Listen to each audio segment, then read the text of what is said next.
ситуация вокруг мэра Якутска Евгения Григорьева. Ну, то есть вопрос с его легитимностью, с продолжением его полномочий. 5 лет назад, 2 апреля, мэр Якутска Евгений Григорьев вступил в должность. По закону ровно через 5 лет в законе прописано не менее чем 2 года и не более чем 5 лет.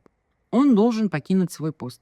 Однако ни за месяц, ни за неделю, ни даже за 2 дня глава республики ничего не сказал о том, какую кандидатуру он предлагает. Сейчас же выборы отменили.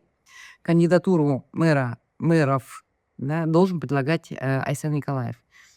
Пальцем не пошевелил, чтобы что-то сделать. Скорее всего, это происходит потому, что сейчас они продавливают открытое голосование. Сейчас любая кандидатура депутатами голосуется тайно. И в парламенте проходит слушание по отмене тайного голосования. Они, в общем, хотят сделать это голосование открытым. Виталий Обидин в своем блоге, в телеграм-канале написал, что это узурпация власти. Сейчас он подготовил письмо в прокуратуру и должен его отнести. Он, конечно, не верит в положительный исход дела, но тем не менее, что-то с этим нужно делать, написал он. Поэтому он пошел в правоохранительные органы, в общем, да. Вы знаете, департамент правовой мэрии выпустил какое-то объяснение. Он сказал, что поскольку выборы будут осенью, это не противоречит закону, значит, мэр будет у нас новой осенью. Но на самом деле это все неправда. Никаких актов правовых, которые бы говорили о том, что на полгода можно самовольно продлить полномочия мэра, нет. Поэтому это, конечно же, очень-очень тупая отписка, да, мэрии. И, значит, Виталий Обидин написал, что это узурпация власти. Но на эту проблему стоит смотреть шире. Если мэр узурпировал кресло, власть в Якутске, да, то стоит задать себе вопрос, а не узурпировал ли власть тогда глава Республики Саха Айсен Николаев? А не узурпировал ли власть глава Российской Федерации Владимир Путин?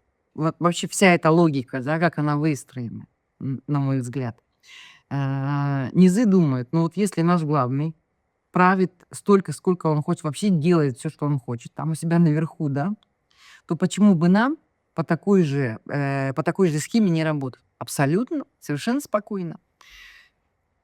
Путин узурпировал власть, и все остальные вот главы регионов, там губернаторы, да, мэры и более мелкие чиновники, они тоже совершенно спокойно действуют по такой же логике.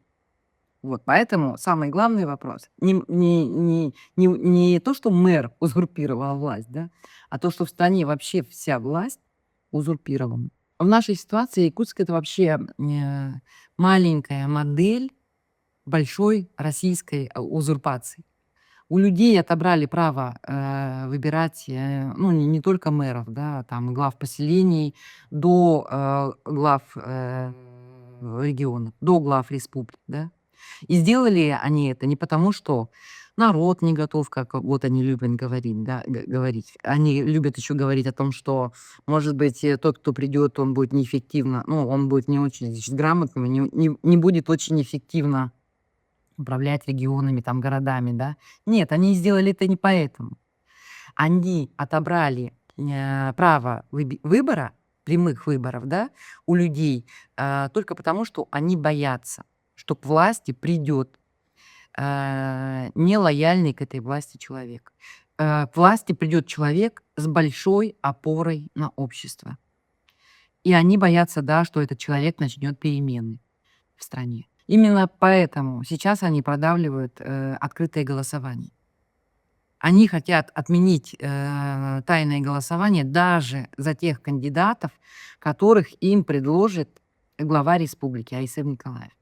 Почему? Потому что они боятся политических интриг со стороны нелояльных депутатов. Их нелояльных, конечно же, мало, но все-таки они есть, и мы это видели по процедуре лишения мандата Владимира Паскачина. Не все депутаты проголосовали за лишение его депутатских полномочий. И вот они боятся любого такого движения. И поэтому вводят тотальный контроль за всеми действиями депутатов. Продавят ли они открытое голосование? Ну, я думаю, да. На этом все сегодня. Будем следить за событиями. Всем спасибо, что досмотрели видео до конца. Подписывайтесь на наш канал, ставьте лайки, комментируйте. Это очень нам поможет. Всем спасибо еще раз большое. До свидания.